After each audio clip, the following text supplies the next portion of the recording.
আসসালামু আলাইকুম প্রিয় কলিজার ভাই বোনেরা আজকে আমি দেখাবো আপনাদেরকে আমাদের ময়মনসিংহ বালুকা থানায় একজন বিশ্বপ্রেমিক।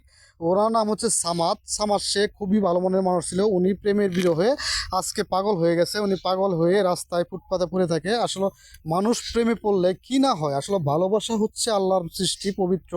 তো ওই ভালোবাসায় কেউ যদি ব্যাঘাত ঘটায় তাহলে একতরফা যে ভালোবাসা হয় না, এটা বাস্তব। তো সামাদ শেখকে দেখলে বোঝা যায়। আসলে যে দেখতেই পাচ্ছেন আপনারা, ওনার কাছে কিন্তু আমরা ইতিমধ্যে যুক্ত চলে আসছি। তো দেখেন ভালোবাসার জন্য মানুষ কি না করতে পারে। এই যে দেখেন সামাদ শেখ ভালোবাসার জন্য কি না করতে পারে। আসলে পাগল হয়ে গেলে মানুষ ভালোবাসায় কিভাবে পাগল হয়ে যায়, আসলে দেখলে খুবই আমি কি বলবো, আমাকে নিজেকে আসলে এত কষ্ট লাগতেছে, এত খারাপ লাগতেছে যে মানুষ কি না করতে পারে, পাগল হয়ে যায় ভালোবাসার কারণে। হাইরে ভালোবাসা, নিঠুর ভালোবাসা, যে ভালোবাসায় থাকবে। যেরকম ভালোবাসা ছিল লাইলি ফরাদ শিরি ফরাদ নাই, সাধারণ মমতাদের ভালোবাসা।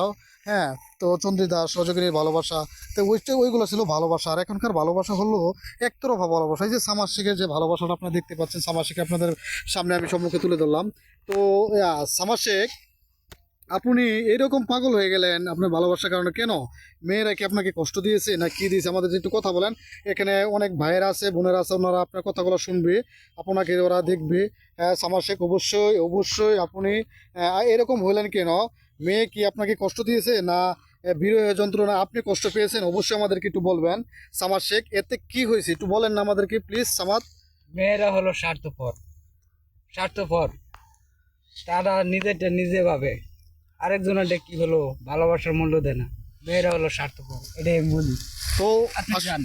আসলে এই কথাটা শুনে আমার খুবই খারাপ লাগলো, খুবই কষ্ট লাগলো। মানুষ এত ভালো একজন মানুষ কীভাবে রাস্তার পাগল হয়ে গেল। কারণ আমার নিজের এলাকার, হ্যাঁ ময়মনসিংহ ভালুক আমার নিজের এলাকায়। আসলে আমি বলে বোঝাতে পারবো না, আমার অনেক কষ্ট লাগলো এই দৃশ্যটা দেখে। আসলে ভালোবাসা কি এমন একটা জিনিস, এখানে আসলে ভালোবাসার জন্য মানুষ কি না করতে পারে। তাই আমি সবাইকে বলবো, যারা যারা যাকে আপনারা ভালোবাসেন না কেন, অবশ্যই ভালোবাসার মর্যাদা দিবেন, অবশ্যই ভালোবাসার মর্যাদা দিবেন। কারণ ভালোবাসা মনে রাখবেন, ভালোবাসা হচ্ছে পবিত্র জিনিস। ভালোবাসা আসে স্বর্গ থেকে। ভালোবাসা হচ্ছে আল্লাহর দান। পৃথিবীতে যদি ভালোবাসা নাই থাকতো তাহলে কিন্তু পৃথিবীর সৃষ্টি হতো না। তাই অবশ্যই অবশ্যই অবশ্যই আপনারা ভালোবাসার মর্যাদা দিবেন। আর একতরফা কখনো ভালোবাসবেন না। দুজনকে মনের মতো ভালোবাসবেন। একজন আরেকজনের বিপদ আপদে পাশে থাকবেন, একে কিন্তু বলা হয় ভালোবাসা। তো প্রিয় বন্ধুরা, আপনাদেরকে ভিডিওটি আপনারা দেখার জন্য অসংখ্য ধন্যবাদ। ভালোবাসা জয় হোক, জয় হোক। তো সবাই ভালো থাকবেন, সুস্থ থাকবেন। আল্লাহ হাফেজ। আসসালামু আলাইকুম প্রিয় কলিজার ভাই বোনেরা। ভালোবাসা অবিরাম আছে এবং থাকবে আপনাদের জন্য।